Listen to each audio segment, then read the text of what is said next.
recording again. We're recording again.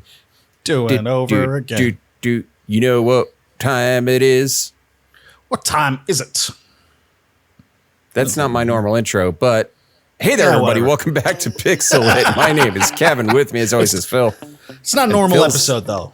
It's not a normal episode. So listen, folks, we had a... What's going on with your hair? Oh, there's a thing. Something, you see? Yeah, a thing. There's a thing okay, in good. it. There's a thing on the wing. It's a fuzz. We had an interview scheduled with a fine fellow who had to cancel. He had a family emergency and had to cancel. So here we are. We were originally going to do this last night. He was apologetic, but I had to cancel. So now tonight we have no body to put in the marsh. Nobody. There's no body to put in the marsh. Sometimes there's just no body. Sometimes there's just no. Yeah. Yeah. I feel like isn't there? Do you ever see the movie Eight Heads in a Duffel Bag? That's Pesci, right? That's Joe Pesci. Yeah. I never saw that one. No. Okay. But you can't. It's kind of an impossible name for a movie. You hear it once and it's kind of stuck with you. You know, like I knew enough to say, yeah, that was Joe Pesci. But the God's honest truth is, I have no idea what it's about. I assume 7 to 8 heads. It's really what it is. Does what it says on the tin. It's Joe Pesci starring in a movie about 8 heads in a duffel bag. Sick. Okay. Yeah. So that was back in the 90s when, you were cheeky. Like little cheeky titles like that. Put it right on the nose. People don't mind. They'll call you clever. They'll call you clever because you just said what it is instead of giving it a thematic title. You were just honest. And people love honesty. That's a fact. People love sneezing into the camera. I do. So, what do you say we just skip over to what are you playing? I love this plan. This plan is my favorite plan. Yes.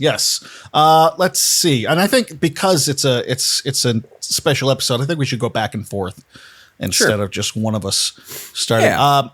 The first thing I want to talk about. I shout out to Sigma Sal in our Discord, who recommended Nights in Tight Spaces. I completed the demo of that. I don't know if it's coming out this year or next year, but it's basically a D&D fantasy take on fights in small places. Tight spaces. Tight spaces. I can never get the name right. Which I really liked. Which is it's a deck builder. Strategy action game where you're building up your deck, you have a certain type of fighting style, and you're using cards to take out a number of people on this long, very difficult, frankly, road where you basically you have one shot to complete the adventure, and if you don't, you just start over from the beginning. But like a lot of roguelikes, you've built up some stuff, and hopefully you can level up and everything like that. I really enjoyed it. I enjoyed it enough that I actually made a playlist of like 90s alternative and like electronica and stuff because it just seemed fully appropriate to me. Sure. So I was kind of excited. I had not heard of this Nights in Tight Spaces thing. And it was really fun. I will say it made me think a little bit of if anyone has played Fights in Tight Spaces, and there was an expansion for it. And the expansion involved weapons and stuff. And it just made things a little more complicated. Hey, Munch. Long time no see. I know. It's been forever since you've seen her. I know. Forever. Forever ago. A lifetime ago. Hey, kid. Anyway. How you doing? Good. Good. I'm glad to hear it. Did you just wake up? No, I've been awake. You've been awake. I've been awake the whole entire time. Okay. Well, that's good. I didn't sleep. Good. You're just chilling out in your room. I slept for a time, but Cool. All right. Well, why don't you crab walk on out of here? Do it. Crab walk. Funny kid. For those of you who don't know, Kevin came and visited he and his family came and visited me here in Virginia. This past weekend, and it was a lovely time. We went apple picking. It was went apple picking. It was quaint as hell. It was bucolic and Norman Rockwell as fuck up in this bitch. I really enjoyed it. We're still making our way through those. I made applesauce with 3 different styles of apple. Wow. And how'd it that was taste? so very, very good. Yeah. Did Emily make a pie out of any Not of yet. them? Or? That's the Not plan, yet? though. We've got a ton of them, though. I've been just eating on that lunch. Yeah. So yeah, we got more apples than we know what to do with. What were the Shenandoah apples? Oh, the Shenandoah Reds. Folks, Yeah. we ate an apple that was so good. It We was got to so pause the podcast and tell you about Yeah. Shenandoah Reds, the Shenandoah first Reds. sponsor of Pixel It. I'm just kidding. So Shenandoah Reds were like this apple. I don't know, what did the guy invent them at the farm? They're a brand new breed to the point where they don't even have a name. Yes, and they at and this the farm they call them Shenandoah Reds. Yeah, but the they just said official it name just is sounds just right. like Apple product number 237915. Exactly. They're just like, let's just play with it and let's just, and that's just what they're called. They said it has a nice ring to it, and we were in the Shenandoah Valley area, so it makes sense on some level. Shenandoah. Yeah. But so I mean, there's really nothing as much fun as like just kind of crossing through all these apples and being like, ooh, I'm going to try this. And we're just eating them off the tree and passing them around. And it was dodging yellow jackets. Yes, that was definitely part of it. A lot of yellow jackets. Oh my gosh, so many in the farm. Cause you know what yellow jackets like? They like an apple.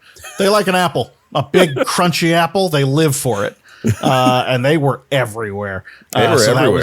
That was something we had to deal with. But yeah, that was a lot of fun. We played Hero Quest. We still, me and Kevin's family played Hero Quest, and we still have not beaten the first level. Have not beaten the first level. I blame myself this time around because I thought I was just wandering off to like kill a stray orc that ran away, and You weren't. Oh, I wasn't. And just like in a movie, it was basically like I turned the corner and oh no, there are a bunch of people there, and it did not go well for my dwarven ass. Yeah, you had your own they fly now moment, and you got killed by orcs as they ran down the hallway. Big time. So yeah, but it's still always a lovely time. And frankly, the world we live in today, where games like this have an app for them that can like walk you through the game and like basically play DM, so no one has to play DM. I love that. That's really nice. And it had the best voice acting on it ever. Which is, here's the thing, is like I was Googling it while we were playing, and I could not find confirmation on who the voice actor was. Oh, yeah, that's a good question. There's no, but Google kind of sucks now. But I couldn't find it anywhere. It sounded like Mark Hamill. He did, and that's just it. We kept thinking it was him playing the Joker. So Mark Hamill, if you're listening, and you did in fact voice the app for Hero Quest, hit us up. Hit us up. Hit us up for an interview. We'd love to have you. Yeah. Come on, Mark. I really like your work on Fall of the House of Usher. He was excellent in Fall of the House of Usher. He was amazing in Fall of the House of Usher. Excellent. He was my favorite part of that whole thing, and it was a pretty decent series. I just love, and spoilers for Fall of the House of Usher, sort of. Not big spoilers, but it's his line towards the end where he's like, yeah, if it's all the same to you, I think I'm just going to play out my hand. And I was like, he is somehow the most respectable character in the entire goddamn show. Absolutely. And he's a fixer. He's a lawyer who also gets his hands dirty. Yeah. I wasn't convinced he wasn't the devil or something that we were going to find out. And he was just like the bargainer there or something. He worked with the lady in there. It's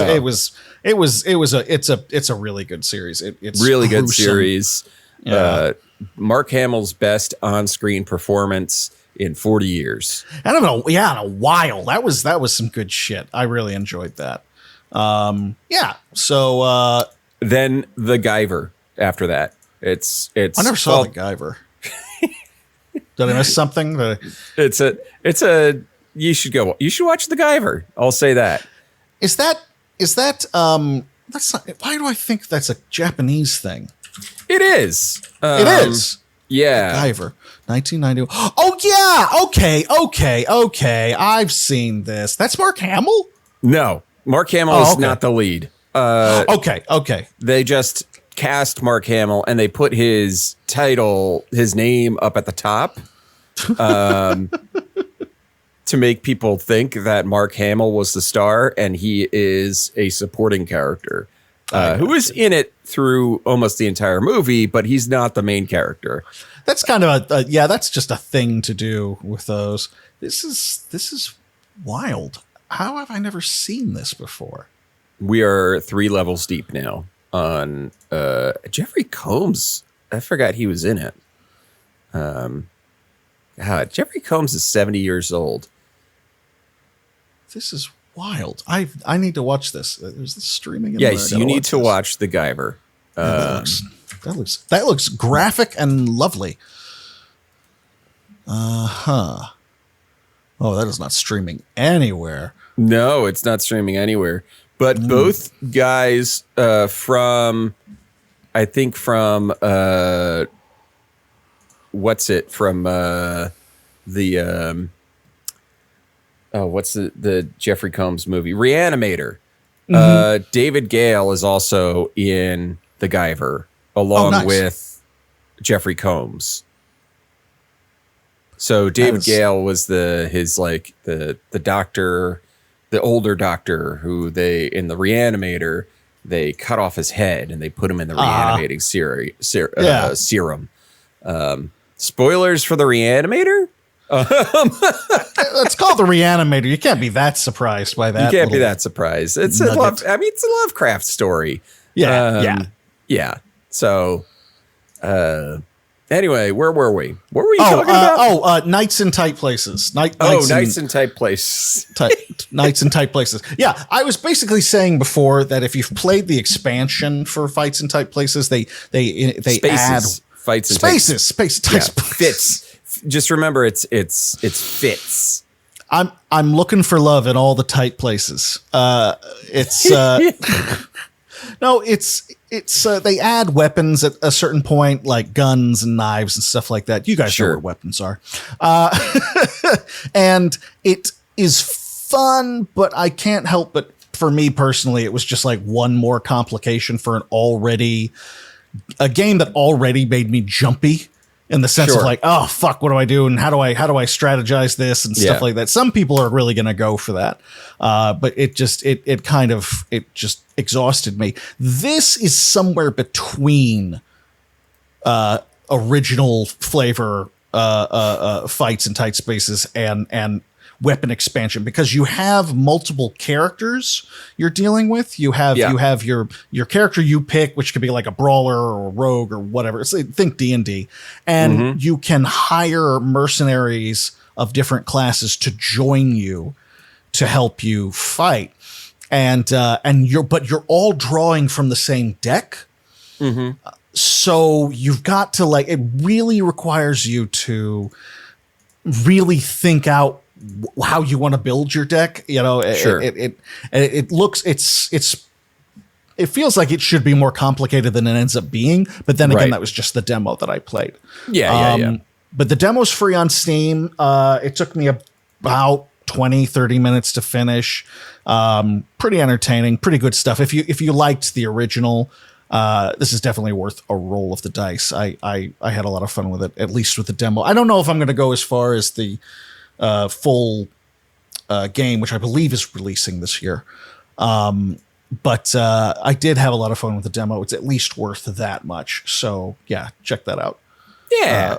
What about you, Kevin? What am I playing? Okay, well, strap on your feed bag. Here we go. I have been playing Warhammer 40,000. Here we go, Space baby. Marine 2. And as of earlier this evening, I rolled credits on it. Nice. Okay. Bam. So how did you find it?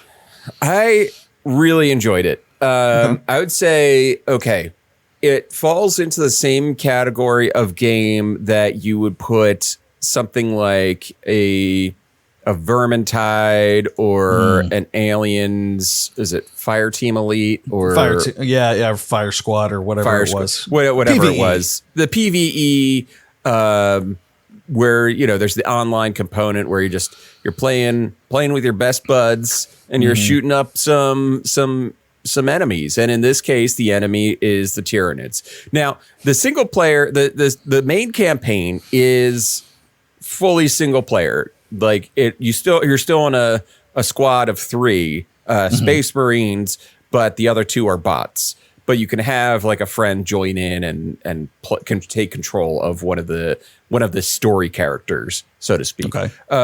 So yes, you are playing in Space Marine 2. You are playing as Titus, the protagonist from Space Marine 1, and when you start out, you're in the Death Watch. Okay. Where he has been for the past 100 years. Yeah, they're old. They get old up there in Space Marine town. As of this game, Titus is 200 years old, which, that's Space Marines could last even longer than that if they don't die first. They're functionally immortal if they are not, in fact, murdered. If they are not, in fact, killed, they will just keep going. Yeah. So you're playing as Titus, and you are dealing with a Tyranid invasion on one of the planets. And basically the prologue to the game is Titus dies. He dies, and they rebuild him with the Primaris. They make him a Primaris Marine, sure. They make him a Primaris Marine using the Rubicon surgery. And so now Titus is bigger, stronger, faster than he has ever been before as a brand new Games Workshop figurine that you can buy. Absolutely.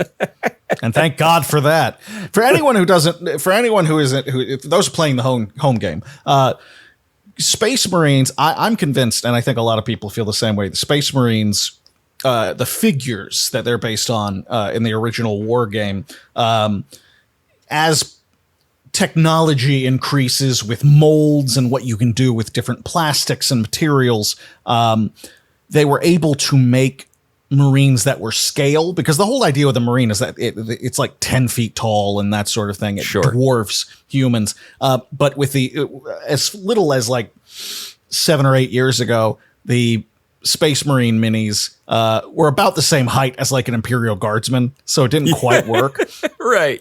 And so they introduced the Primaris Marines, which for now are a special kind of Marine, and the miniatures are built to scale. They're very impressive. They're very, very lovely, I think. But I believe in another edition, they'll just be Space Marines, and they'll have phased out all of that. That's my theory anyway, because they just needed some sort of, canon thing to get it up there. But go on. Basically the primary. So if you're wondering, Primaris is just it's basically just the most recent flavor of, like, this is how they make Space Marines now. Like, back when Titus was first genetically seeded, Space Marines were still gods among men, but not quite as godly as the Primarises are.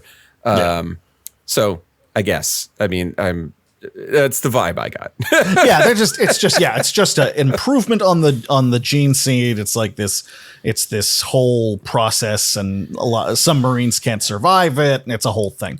Okay. So he became a Primaris Marine, which Primaris is through the Rubicon surgery, because he was functionally dead anyway. So they figured, why not?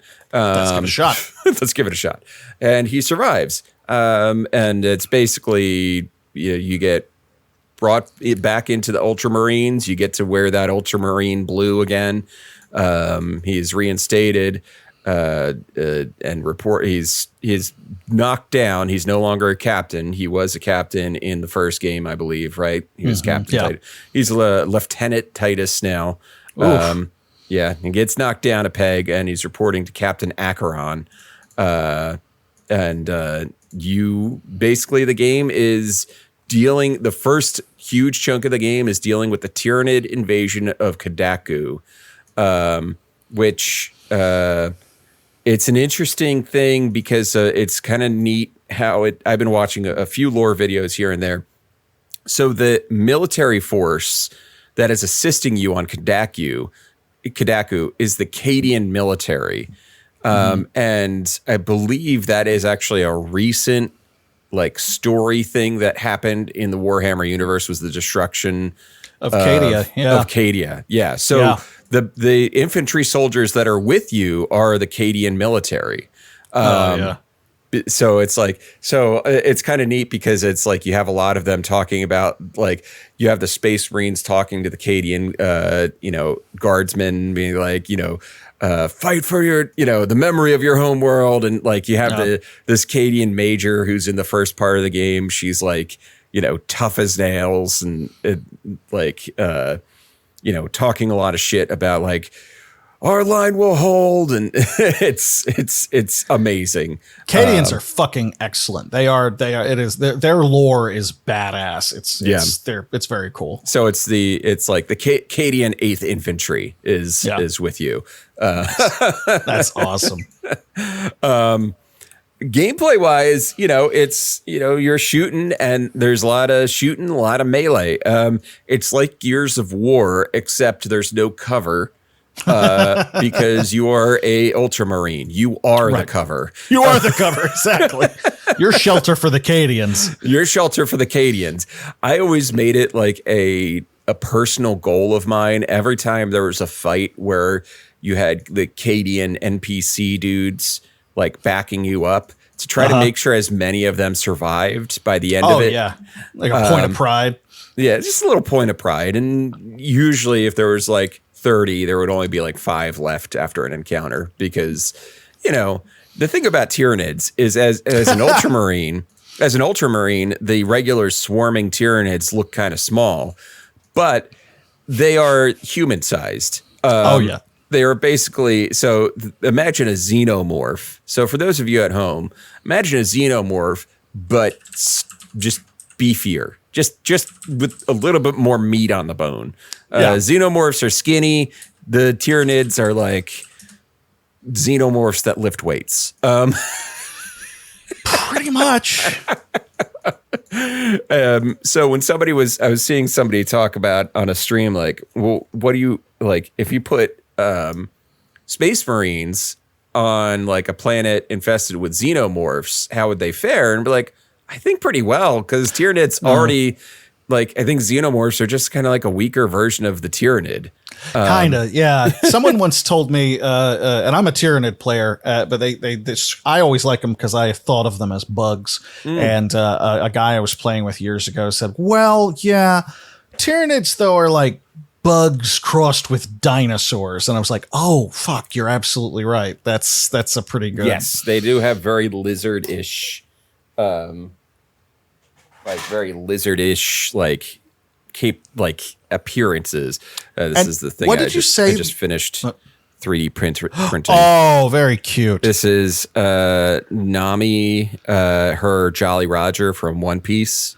I printed it out as a keychain for Camilla. Anyway. Oh, that's cute. What did you say the planet's name was? Kadaku. That's almost like, I feel like that must be a play on Klendathu, which is the homeworld of the bugs in Starship Troopers. Yeah. That can't be a coincidence. Yeah, Kadaku is an imperial jungle world that has been invaded by Tyranids. However, Astra Militarum regiments of the Cadian shock troopers and Space Marines from the Ultramarine chapter have now come to its defense. So that was that's the Space Marine 2. And there's 2 other planets that you go through as you're playing the game. And there's a bit of a, I'll say it's a twist, sort of, in that like halfway through the enemy changes. Sure, which is what they did in the first one. The Tyranids were just a red herring, if we're being honest. I think most people saw that coming, honestly. Yeah. It's like, why? Like, what? Okay, the Tyranids, fearsome foe, but you just gotta cut the connection to the hive mind, and they're done. Not so so bad. What do you do? And the Tyranids, aka communism, was just a red herring. Gotta watch that again. And I really recommend it, especially if you're a 40K person, if you're just getting into 40K. Like I think it's kind of interesting that in the 40K world, there is room for so many different ways to engage with the material. Like I have zero intention of ever getting into the miniatures or the tabletop game. But between the books and the video games, I feel like there's enough for me to kind of slowly ease my way into it. 100%. Yeah. And Space Marine 2 is a really fun way to do it. So there's a bunch of missions. There's a bunch of campaigns you play in the single player, so to speak, the single player campaign. And then there are these PvE missions that are more like your Vermintides or what have you, where you customize your own Marine as like a detachment from the Ultramarines that are doing these PvE missions that happen in parallel to the main story missions. That's fun. Okay, I like that. So every time there's like a main mission, he'll be like Viridian or whatever the name of the other squad is, the other fire team. You guys are going to go do this, and he says it, and you go, and you'll have Vox chatter between Titus and the leader over there, like just checking in as to their progress. And then when you play the operations, you see the other side of it. You see what they were doing, that the people that Titus is talking to, what they're doing. That's a lot of fun. I like that. That's clever. So yeah, there's going to be more of those missions over time that get created, because on their roadmap, they're going to be working on more PvE missions and things like that. So yeah, I recommend it. I saw like PC Gamer gave it a 60 out of 100. Wow. Okay. Which is wild. But everybody I know that is like really digs the Warhammer stuff and games like this have been pretty reasonably into it. I haven't heard a lot of negative things about it. And frankly, my TikTok feed is just stuffed with people playing it and talking about playing it. And so there's some really cool set pieces in it. One person I saw said it's like it gave them. They said the game in no way is like Doom from 2016, but it gave him the same feeling of playing Doom in that cycle of using, like, you have to kill and keep moving in order to stay alive. Very cool. Because like doing special execution moves, melee execution moves gives you back your shields, right? Right. So right. Yeah. You beat down a dude, and you hit the thing, and you take the chain sword, and you like cut him in half, and juggle the body parts for a little bit, and then you punt one, and then you use the other to smash another creature. It's great. It looks like a lot of fun. It is a lot of fun. Yeah. I promised myself, I mentioned this to Kevin, I promised myself I wasn't going to buy it until I've completed the other AAA game I'm playing right now. So yeah, just to be totally safe. Just to be totally safe and totally fair. Hundo, on me, keeping it me hundo. And my family's bank account. Exactly. Yeah. I don't buy $60 games very frequently. That's just not the kind of gamer I am. You have been, especially this year, you have become the king of the demo. I love demos. Yeah. I love demos, but it's just, and thank God, by the way, because I've played several demos of games that if they had not had demos, I think I would have, this might not be a game developer's thing that they want to hear when it comes to demos, but I might have bought the game straight out, and regretted it. And then regretted it. And I know you can refund it and everything, but still.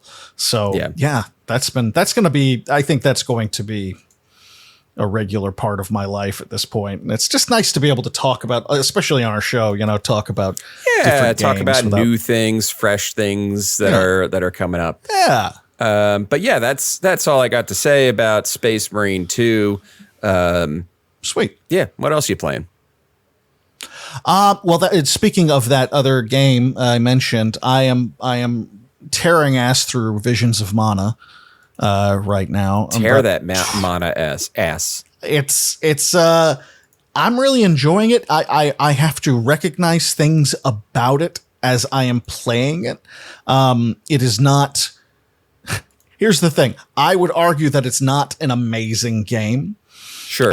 It's a pretty humdrum game. It's an action RPG. It has a kind of interesting plot line that I like, but I'm not paying too much attention to it.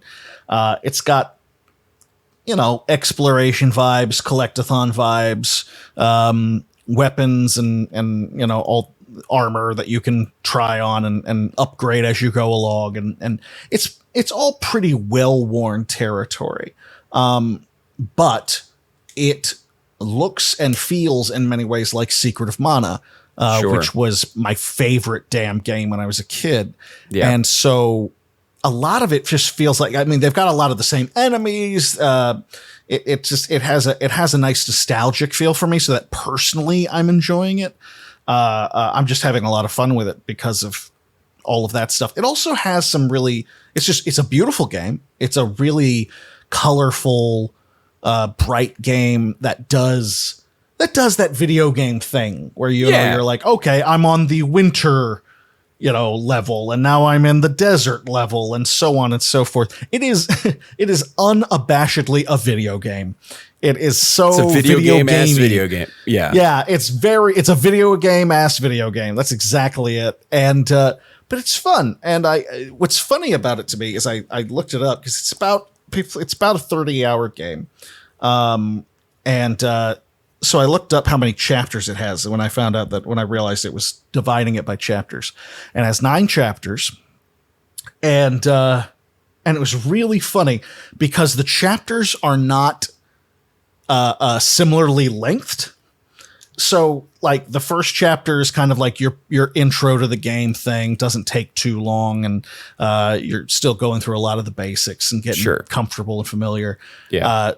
And then the second chapter is similar to that, a similarly short chapter, maybe 2 hours, something like that. And then the third chapter is a cutscene. And I know that because I watched the cutscene and then I got an achievement that said complete chapter 3.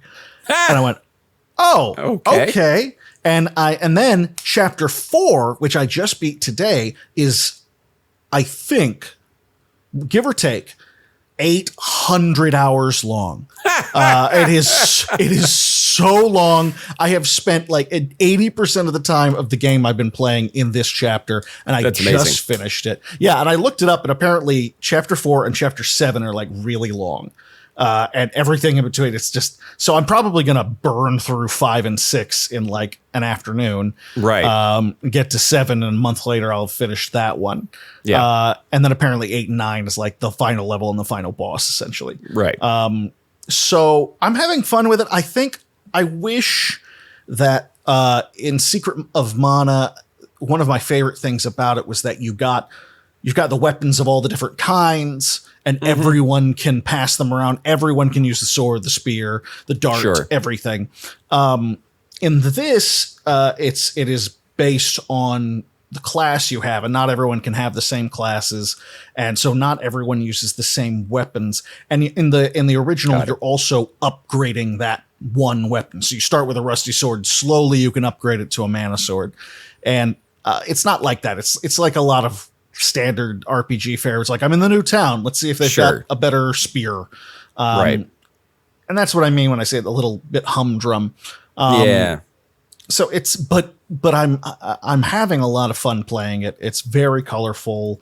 The storyline I was not initially all that interested in, but the more I think about it and the more it goes on, it's actually a bleaker storyline than I gave it credit for.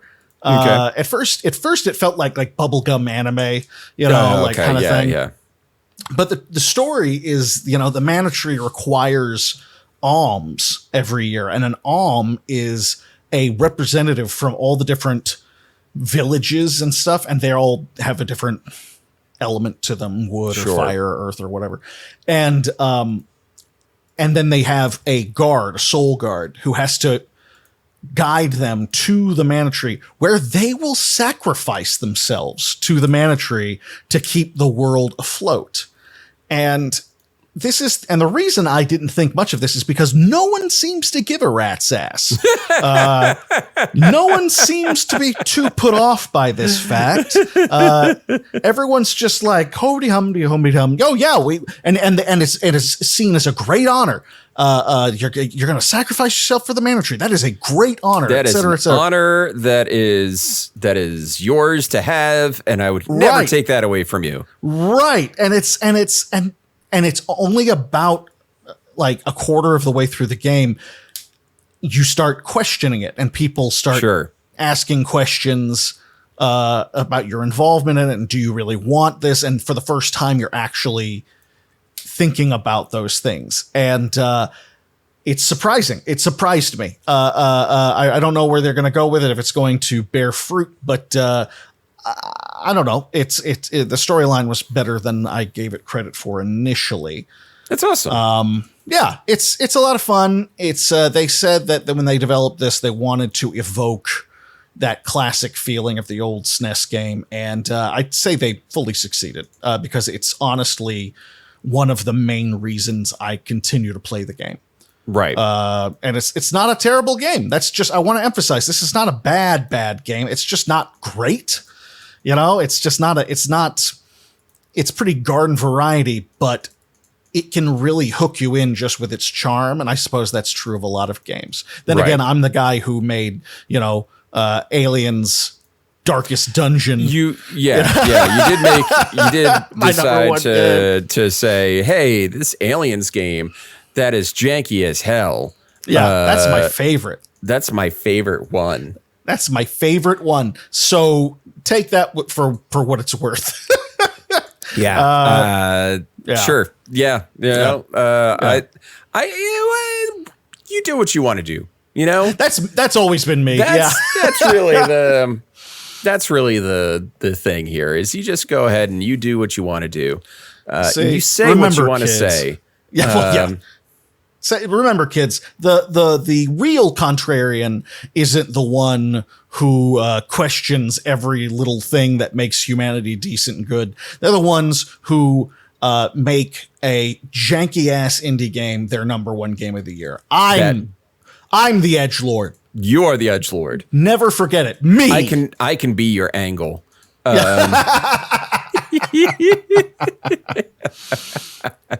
But so I'm enjoying it. It's and honestly, at this point, it's probably going to end up in my top 10. I'm having a lot of fun with it. Good. What else? Anything else from you? Okay, so I don't think I talked about this on our last episode, because we recorded our last episode 2 weeks ago. Right? That makes sense. Yeah. It's been a minute. It's been a little minute. I played and beat Silent Hill 2. It's so I'd never played Silent Hill 2 before. It is like I was a Resident Evil guy. I'm gonna say it like that. I was a Resident Evil kid. That was like Silent Hill. That's blah. And let me tell you, there wasn't really a battle between the two when we were growing up, but it was just like for some reason I didn't care. You know, I was just like, whatever. So Silent Hill 2, I played the enhanced edition, which you can get a bunch of mods, basically for you can find the PC version of the game that is still floating around out there on the internet somewhere. I think My Abandonware has it, basically the original Silent Hill 2 PC version, and then you get a bunch of mods. And Silent Hill. Let's go ahead and put that into My Abandonware. Here it is. Yeah, so Silent Hill 2, yeah, well. 2, 3, and 4 are available on My Abandonware. Nice. So, you know, it's worth it to go and grab the stuff for the enhanced edition for Silent Hill 2. After playing it, I can see why it has as big of a following as it does, because it is very interesting in the way that it handles puzzles, which are almost entirely done through riddles, right? So you have to figure out a riddle in order to figure out what to do for a puzzle. And the way they did it is you can set the difficulty. There's 2 different difficulty settings in Silent Hill 2. You can set the difficulty of the combat, and then you can set the difficulty of the riddles. Oh, that's lovely. I like that a lot. Okay. On easy mode, the riddle is like, Jack and Jill went up the hill. The answer is number 2. Right. And then it gets harder, and like some of them are these really long stories that you have to keep track of, like characters through the riddle to figure out why they're. It's interesting. So Silent Hill 2 is a game where you play as James Sunderland. Is it Sunderland or Sutherland? I think it's James Sunderland. Sunderland. Yep, I was right the first time. He has gone to Silent Hill because he got a letter from his wife who asked him to meet him there. But here's the thing. His wife has been dead for 3 years. So while he is there in Silent Hill, he finds all sorts of kooky characters who have also been called to the town to either it's like some sort of atonement or some sort of dealing with a past issue or trauma or something like that. So the other characters, their names escape me because I've only played the game once. I think one of them's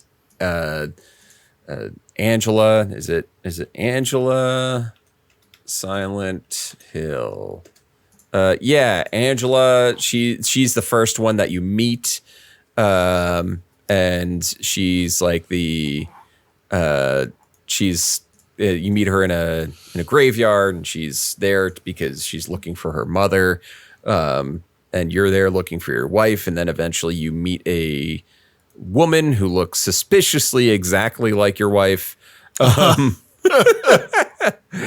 except she's dressed more provocatively, because she is wearing Christina Aguilera's outfit from. I believe there's a music video. It was literally just the Christina Aguilera. The Dirty music video? Because that was a very good look for her, if I do say so myself. if I'm recalling correctly in my head. Christina Aguilera, Silent Hill outfit. Okay, no, it was from a red carpet. Well then. Yeah, but it's the exact same outfit. Literally the same outfit. That's hilarious. She was attending the first annual Teen Choice Awards when they got the idea for Maria's outfit. Life was way simpler back then. Life was way simpler. So the game is a little bit more. It seems on its surface when you're playing it, it offers more of an. It seems like it's more of an open experience and a more open-ended experience, but it's not really, because you're running through the town a lot, but it's mostly just like all locked doors that you can't go through.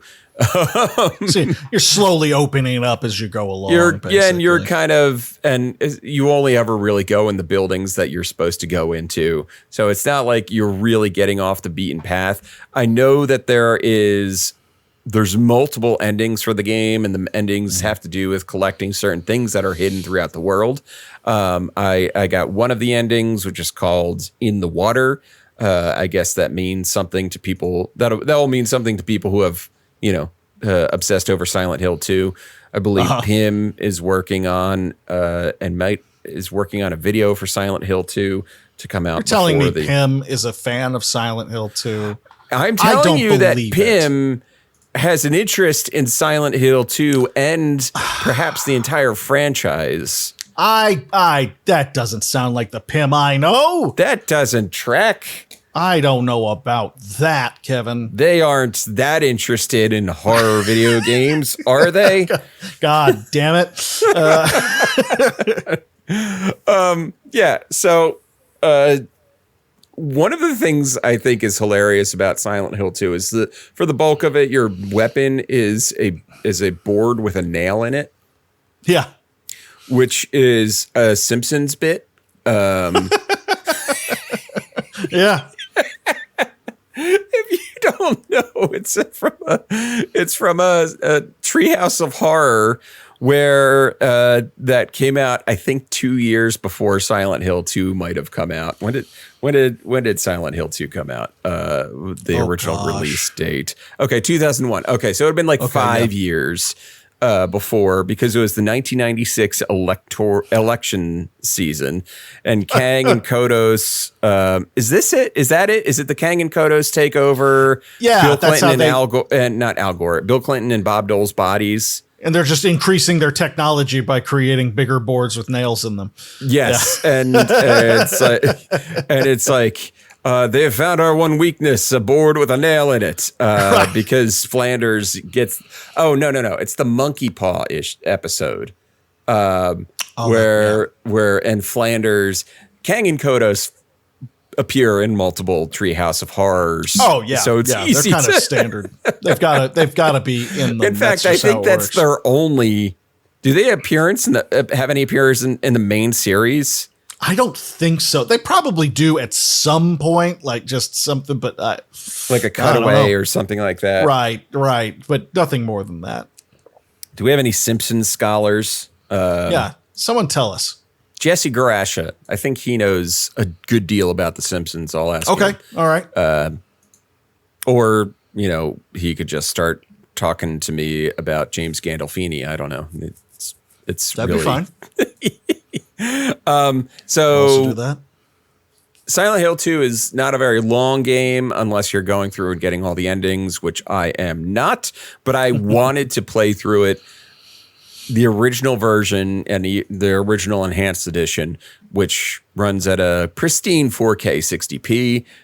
So you can see those chunky blocks, those 2001 PlayStation 2 chunky blocks in all their glory. But it's good. It's a good game, and so I'm interested in seeing how Bloober Team fucks it up. Sure, which they will. They will. Let's be real here. Immediately that Jerma clip of the baby from Layers of Fear. Have you ever seen that clip where he nearly dies laughing, watching the baby run into the cabinet? No, I haven't seen that. That was a game. That was a game that like everyone pretended was fucking terrifying for about a week. And I finally played it like a year or two ago, and I was like, this is okay. And I could tell when I was playing it that I was like, this isn't even that it's an older game, and things have gotten. People just screamed too hard into a webcam, and it got a reputation as being terrifying. Yeah. So here, I'm just going to go ahead and share this. I'm going to come here. Hold on. Come on, you're going to take a bath.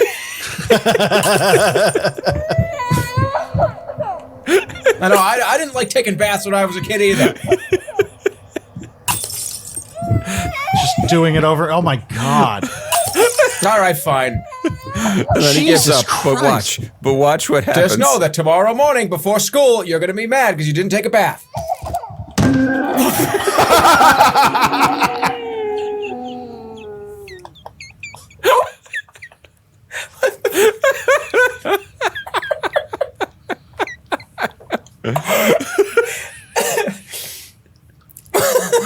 What? Why? Why? So dumb. So dumb. And then he like This is supposed to be a scary game. he like goes and starts messing with the Is that gonna happen again? I swear to God, if that happens again. Oh my God! Hold on a second. Hold on. Wait a second. Wait a minute. Wait a minute. It's gonna happen again.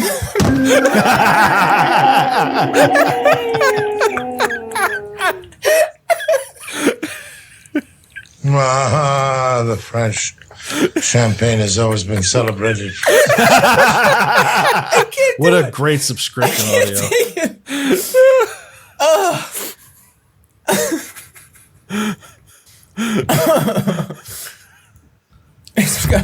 No shit, go back. I want to do it again. Jesus Christ. I think I'm gonna die on camera. I think I'm gonna die. It's that triggering? I mean, oh my God. It's literally he steps over some sort of hitbox and it sends the baby out. That's so stupid. Oh my God. It's like it doesn't only do it once. It's like you can trigger it over and over again. Over and later over in the again. Later in the video, he keeps going over the line. And That is so He's got a stupid. train of babies going boom, boom, boom, boom. That is so dumb. This is lazy. I mean, Jesus Christ. I mean, it was a long time ago. I'm sure they know better, but yeah, Layers of Fear had a lot of like, you know, it had a lot of buzz. It had that Markiplier scary game of the week buzz. Yeah, And then, you know, this video comes out, this clip from one of Jerma's streams comes out.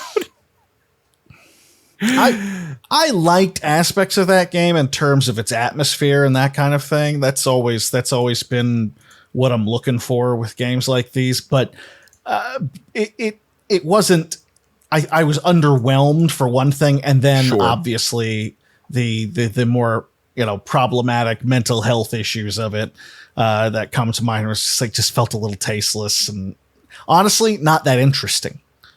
Yeah. Like throw out if you throw out the window the idea of like taste and good sense with these things, it just wasn't all that interesting of a plot point. And it rarely is. That's the thing with people being like, oh, well, we can't edgelords, we can't talk about this. You can't, you've got a mentally ill character. Da, da, da. It's like, well, it's just kind of boring. It's just well-worn territory at this point, and it's not really all that interesting. Yeah, I think it's like they're crazy. Yeah. I think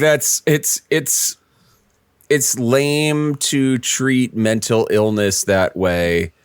Period. I mean, it's lame to just use it. It's like that's not good writing. Like succumbing to madness is one thing, but being like, he saw things or whatever. I don't know. It just doesn't. Trying to assign it an actual, like that Lovecraftian madness. My brains are smeared. That's one thing. Like that's one thing. But it's when it doesn't have a name, really, just generic bargain bin madness. Give that to me. I will have fun with something that you shouldn't have seen, and exactly. It now you know bit. You know truths you shouldn't know. I mean, I don't like knowing truths I shouldn't know. Absolutely not. We're too old for that bullshit. We're too old for that. The brain is not flexible enough. No, anymore. Not even close. So yeah. So when you're actually trying to ascribe it something that people suffer from, I don't know. I just don't find it fun. Like, where's the fun in that? I'm writing a horror game based on a schizophrenic character. Like, please don't. Don't do that. Yeah, don't do that. You don't have to do that. It's not. Just go with the generic madness. That's fine. I'm good with that. Maybe some people will come to me and say that's also a problem. Unless you're actually handling it well, which I would say probably like Senua, Hellblade, Senua's Sacrifice. Yes, I was just going to first Hellblade. Yeah, Senua's Sacrifice. Yeah, does a really good job and a really careful job, like demonstrating what her, I believe it's schizophrenia, like manifests as some sort of psychosis. Yeah, where it's like she just is always hearing. It's almost like she's just always hearing an internal monologue that just never shuts up. She has no control over that internal monologue, and it's like a chorus of her telling her things, and not all the same thing, you know. And they went into it specifically saying, we want to talk about this, we want to address this, you know, and so it wasn't treated like an afterthought, which is kind of what it feels like when people like Bloober Team do this shit. It just doesn't work for me. From people I do know and respect, they have been like very following the Silent Hill 2 remake production, and they say they feel like it is they're so far that Bloober Team has like gotten it right from what they can see in terms of the trailers and all that kind of stuff. But yeah, obviously we don't know until the game is actually out. I will say, if I'm going to say the original Silent Hill 2, it's you know, it's a 2001 Konami game, so it is laughably bad in terms of voice acting. Just very, very bad voice acting. Not good. Which is also could be part of the charm, but it's one of those, you put the wrong emphasis on the wrong syllable type of moments in some of these sentences, which I believe in one of my old Arcadeology videos, I mentioned that the reason that a lot of these games sounded like that is because you would have you'd have like a Japanese sound engineer and director bringing in an English voice actor, and they would just have a sheet, like a little spreadsheet basically, of the lines they wanted them to read. And it would be without the context of anything. So they would just read these lines and not really necessarily have the right direction or what have you. I know that was in the first Resident Evil, where sometimes the engineer apparently would just like splice two different takes together because it sounded right to his ear, or it sounded cool to his ear. For that, so it would go like start going down and then suddenly ricochet back upwards in terms of tone. Not to mention, they probably weren't hiring the best of the best, you know. No, not and because it was a brand new franchise. They didn't know if it was going to brand new franchise well or not. So that's like something to consider. It's so I'm interested in seeing how that they are able to take that. And I want to emphasize, we don't want it to fail. Like, we're not interested. I don't want it to fail. I don't want it to fail. Here. I'll say this. It's a controversial take. I want more good games and less bad games. Madness. Speaking of madness, I really just committed myself to some madness right there. Speaking of universal truth from the deep cosmos. You know what? It's not the color out of space. It is the take out of space. The take out of space. People are looking at it saying to themselves, I've never seen a take like that before. I've never seen a take like that before. I've lost it. and I'm Nicolas Cage, and I'm going to watch my daughter and wife fuse together into one. Yeah, this is going to get needlessly graphic. This is going to get very graphic. Oh yeah. Go watch Color Out of Space if you're hankering for some. That was a lot of lead up to, like, a lot of build up to some gruesome body horror. I have to give him that. Holy shit. The color out of space is not a color you actually want to see. No, as it turns out. I was surprised. As it turns out. But it is always kind of purplish. I've noticed that too. It's always that or some kind of pink. It's bisexual lighting. It's very really bisexual. The color out of space. That's the color. That's the real color out of space. The real color out of space is Kurt Russell and The Thing inventing bisexual lighting. Exactly. When he's holding a lit flare. Anyway, yes. So that's Silent Hill 2, and that's all my fresh hot takes on that. Phil, nice. You got anything else that you've been playing recently? That's mostly it. I did want to comment on, I just downloaded the demo for Disney Epic Mickey rebrushed. Oh, okay. And I love living in this world where they're doing so many remasters of games that I just never got to play in the first place. This looks like a little bit of fun. I roll my eyes a little at calling it Epic Mickey. That's kind of silly, but I don't know. This looks like it could be a good time. I thought the same when it first came out. Yeah, you know who the director of that was? Who was that? Warren Spector. No shit. Yeah. So Warren Spector, for those who do not know, is the creator of Deus Ex. That is wild. Yeah. And you know, he's pretty well known in the both tabletop and video game industry. He worked on Ultima games. He worked on Wing Commander. He worked on the Thief games.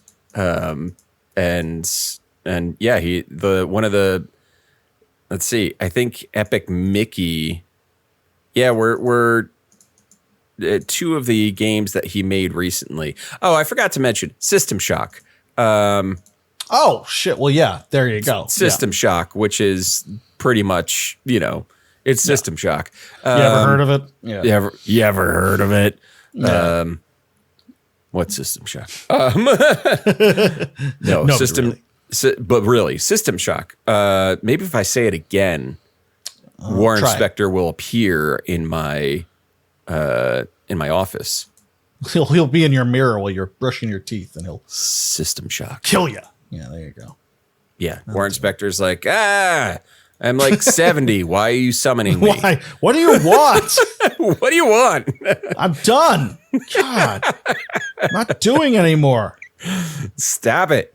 Yeah. So that was the extended Whaddya playing jam sesh. Yeah. I want to throw out to our friends before we go any further, because I didn't do it earlier. Patreon.com/pixelatpod. Yes. Please go to patreon.com/pixelatpod. Follow us there. And, you can throw us a little bit of money. To that end, I want to thank the people who throw us the top tier of money. We got Friendly Friend. We got Middle of Things. We got Ruthless Mutter, Kyle Seaman, and Jesus Loves You. So thank you so much for being our geek scholars and supporting the podcast. Absolutely. We love you for it. We love you for it. So, Phil, you said you had a list of games that were coming out for the rest of the year. Yeah, I thought it would be fun if we talked a little bit, because I was telling Kevin that at this point in the year, we're 75% done with a year, and after Space Marine 2, after I play that, I feel like there aren't a lot of games that are coming out after that that I'm like right now currently champing at the bit to play. Sure. Of course, you listed a couple for me while we were chatting that puts the kibosh on that. But the point is is that I feel like after Space Marine 2, which will be my next game after I finish Visions of Mana, it'll afford me the opportunity to go back and play some other games that have been recommended to me, like Lorelei and the Laser Eyes and stuff like that. But I thought it might be fun to look at GameSpot's list of the upcoming game release schedule for 2024. For here on out, we could just take a look at this list. We're obviously not going to go through the whole goddamn thing, but see if there's anything in here. Oh, can you resend it to me? It was in the other. Oh, it sure was. Let me send the it other to you recording booth. Let me send it to you again. There it is. GameSpot. All right. Where are we? So We're in September, right? Yes. It is towards September the back end 18th, of September, as we speak. Yeah, exactly. Now, the first thing I'm seeing on this, is I don't know if this counts as a game I'm like champing at the bit to play, but Apartment Story, isn't that like really indie, super duper indie game where you come into an apartment? Is that the game where like you're sitting there watching an argument take place, or am I thinking of something else? I don't know. Apartment Story. Where yes, accept the cookies. Jesus Christ. Apartment Story. Have I ever said September no? 20. Have I ever said no? I don't know. I don't think I've actually heard of that one. This might be it. No, this might not be it. This might not be it. It's a third-person thriller set in an apartment. Oh. 3 people and a gun in a single apartment. Navigate escalating real-time narrative events. As you Interesting. To the inevitable showdown. I mean, that does sound interesting. That does sound interesting. Got a I don't think very- it was the thing that you were thinking of. PS2 vibe to it. Yeah. No, it's not what I was thinking of. But that is interesting. Okay, what else we got? What else? Well, the Dead Rising Deluxe Remaster is, I believe, out as of today, the day we're recording this, / the day that the episode was supposed to come out. But yeah, it just dropped today. So you can go ahead and you can play. What's his name? Frank and I've seen wars. You can talk to him. But other things that are coming out. We already talked about Epic Mickey Rebrushed. Let's see. I don't recognize anything else necessarily on this list. There's a spot for Shadows of Doubt. I don't know. Is that supposed to be like a 1.0 release? Yeah, it's the 1.0 the full release. Actual release of Shadows of Doubt. Okay. Yeah. Which, hey, puts it in the running for Game of the Year then. Yep. And you've played a lot of that, haven't you? I played a decent amount of Shadows of Doubt. It's a funky little procedural detective game, basically, where you play a private eye in a procedural little city, and you just take on cases and try to investigate them and all that fun stuff. So, Legend of Zelda: Echoes of Wisdom is coming out the end of this month. okay. Which it looks cute. It looks cute. I don't know if I'm going to scramble for it, but I like the idea of finally getting to play Zelda in a kind of a Link's Awakening storyline. I think that's one of my favorite Zeldas, period. So it should be interesting to see what they do with it. One game that just came out that is on my list is UFO 50. Okay, yeah. Talk more about that one. Okay, so UFO 50 is it's Derek Yu spearheaded a project in which he got a bunch of developers together to create a game filled with games that is inspired by the multi-carts of yore. UFO 50 is it's 50 games that are inspired by the 1980s era of video games. 50 full video games. It's like having 50 Nintendo games, and 50 fresh Nintendo games that you've never played. And it's not a WarioWare thing. These are full games. These are beginning, middle, end games. I can't speak for the length of all of them, but they all have conclusions. So it's spearheaded by Derek Yu, who is the guy who did Spelunky, which is one of the probably best. I would say Spelunky is probably up there with one of the best roguelikes of all time. It's really well regarded by a lot of people. Now, if you are a roguelike fan and you have opinions on what counts as a roguelike or a roguelite, spare me. Kindly ask you to not talk to me about it because I don't care. Yeah, I don't care. I don't care. I know they're different. Shut up. I know they're different, and I know even within the roguelike community, there's arguments about what is or isn't a roguelike based on a set of criteria.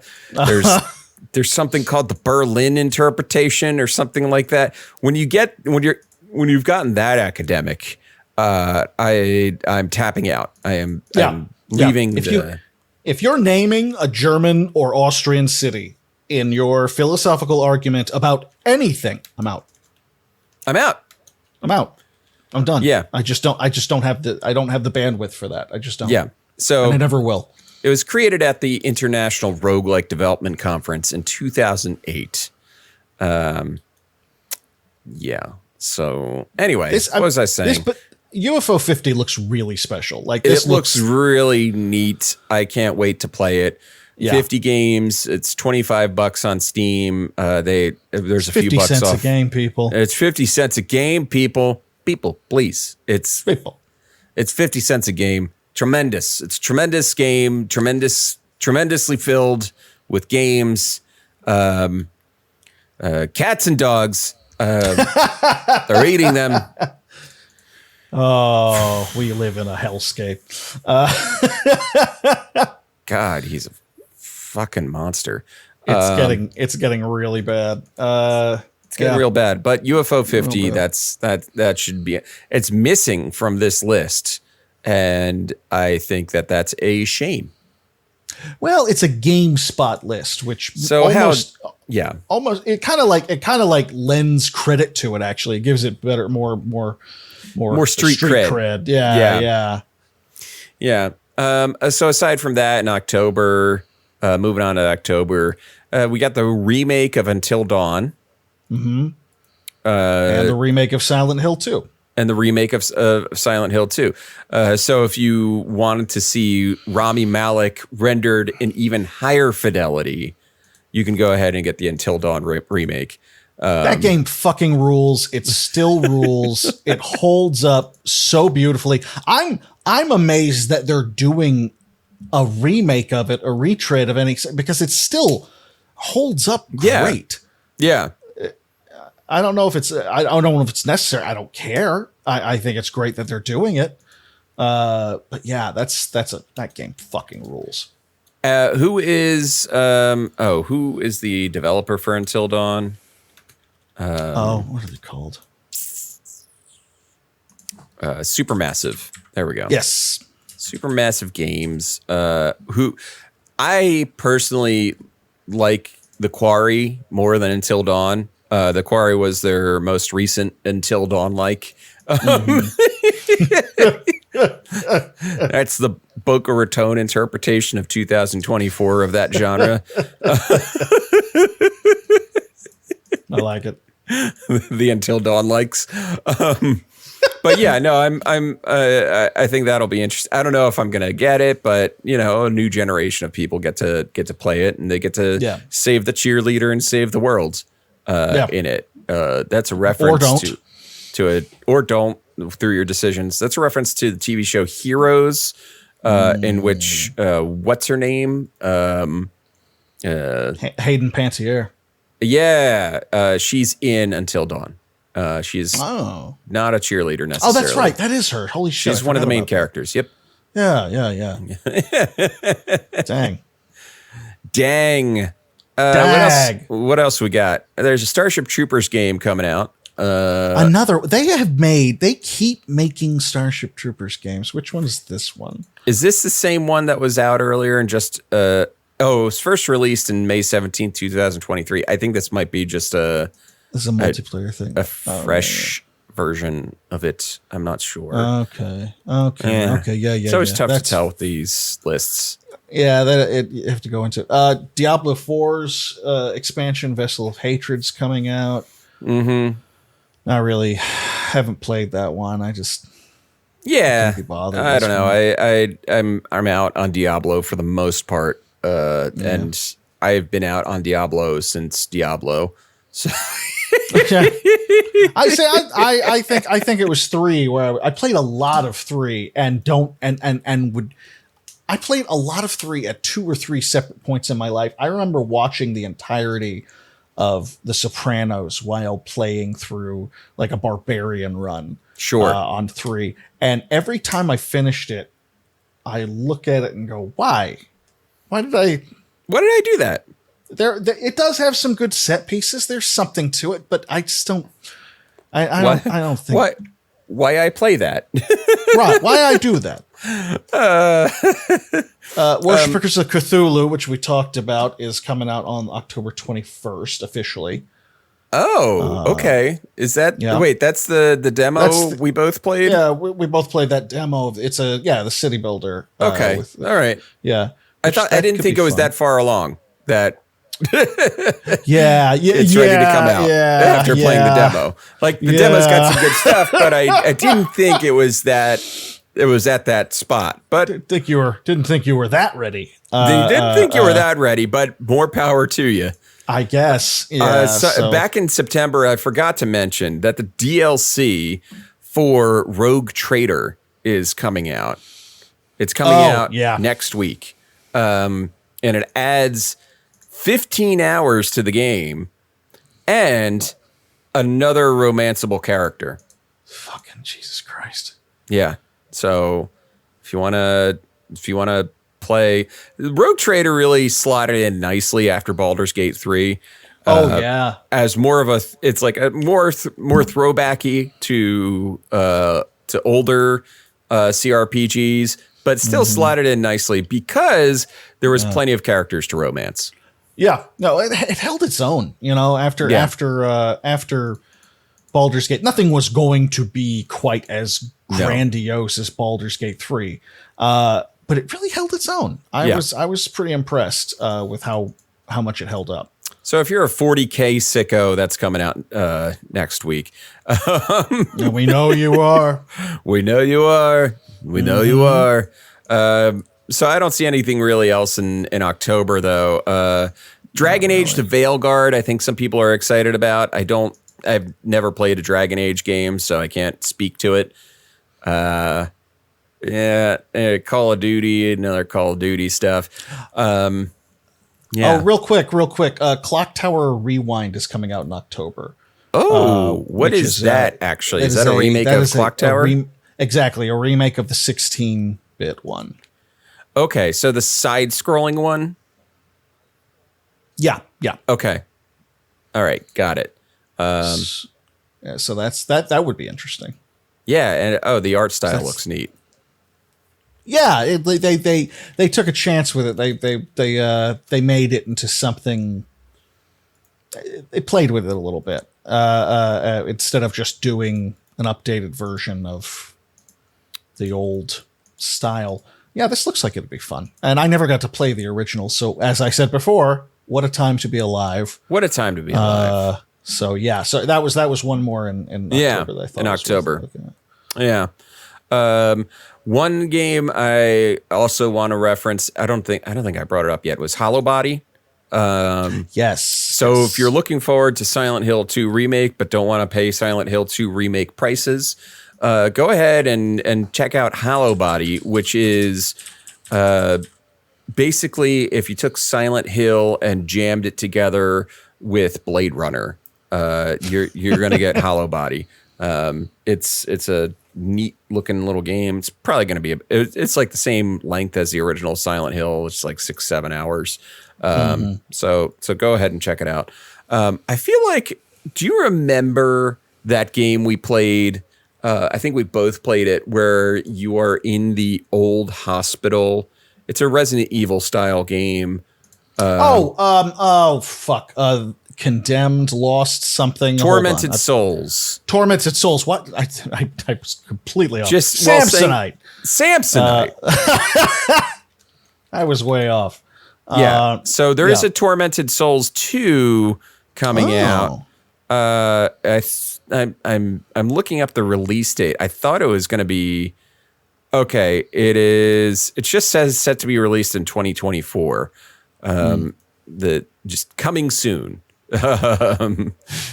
But yeah, it's a continuation of the first one. Caroline Walker's back, and she still only has one eye. She's gonna get nude for no reason. She's gonna get naked for no reason and be missing an eye. Actually, that is literally the opening moments of the game. That is. She's like she's in the it's the when the urban legend of waking up in a bathtub full of ice and your kidneys are removed. Except she wakes up in a bathtub full of ice and her right eye has been removed. Yeah. But yeah, I recommend. I mean, Tormented Souls. It's a nice indie little Resident Evil style game, and it had it had its fair share of jank. But it was charming at times. It was charming. So that's I don't see it listed anywhere, but that's because it's still a TBD. Sure. It actually might be on this list, just not because it's not Tormented Souls 2. It's on the to be announced. So is The Thing Remastered. Yeah. Is to be announced a date for that.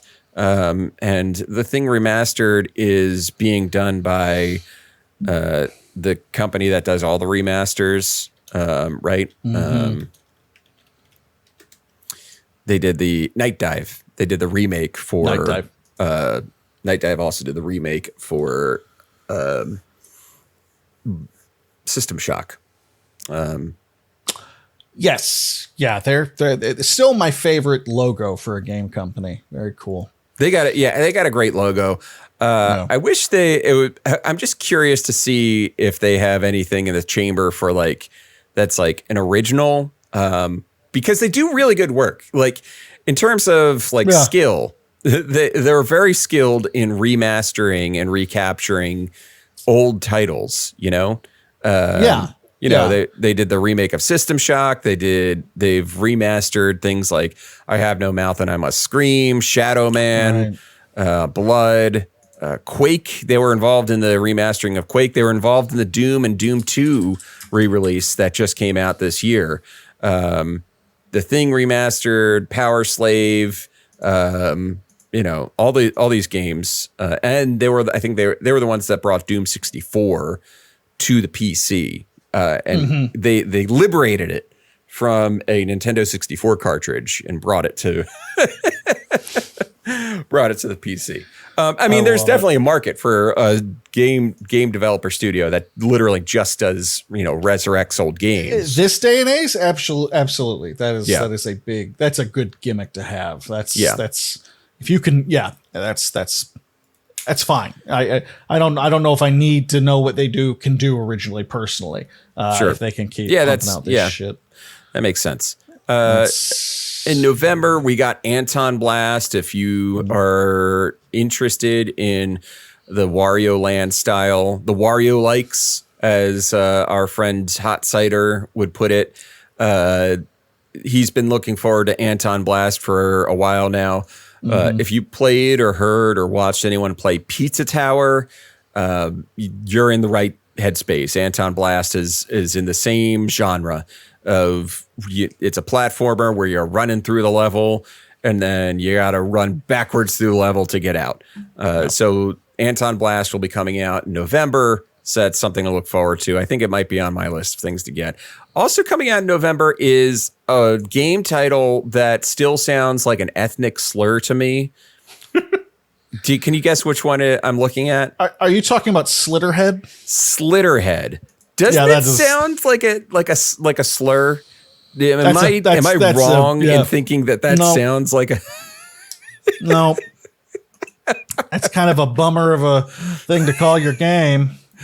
Slitterhead. I mean, I But know it people are looks- looking forward to it. It looks completely bonkers. Yeah, no, that's the thing. It's Yeah. it's bananas. But I don't know. Slitterhead. Yeah. I don't know necessarily. Because what if it's an awesome game and you have to like, what was your game of the year? Slitterhead. Yeah, I don't know feel if anyone good feels saying good it. about that. No. Yeah. Anyway.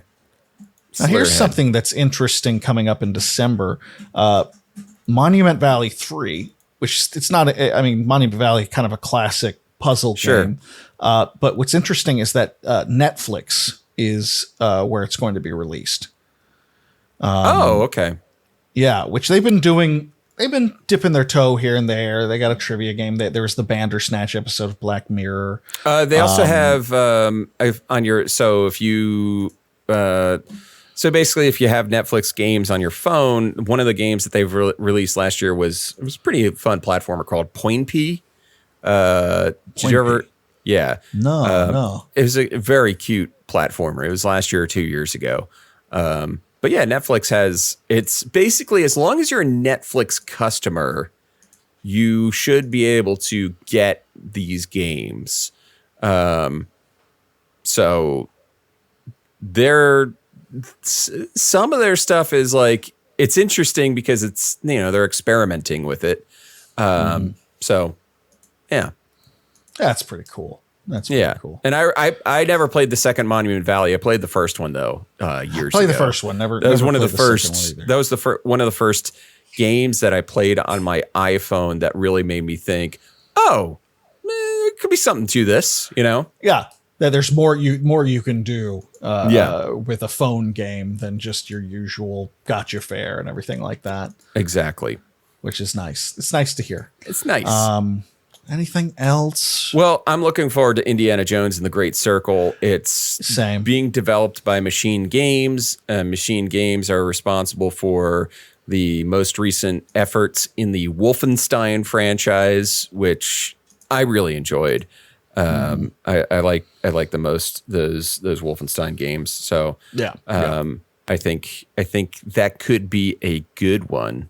Other than that, I'm just doing a quick scroll through the undated games to see if we're missing anything There are anything a few obvious. things in there. Yeah.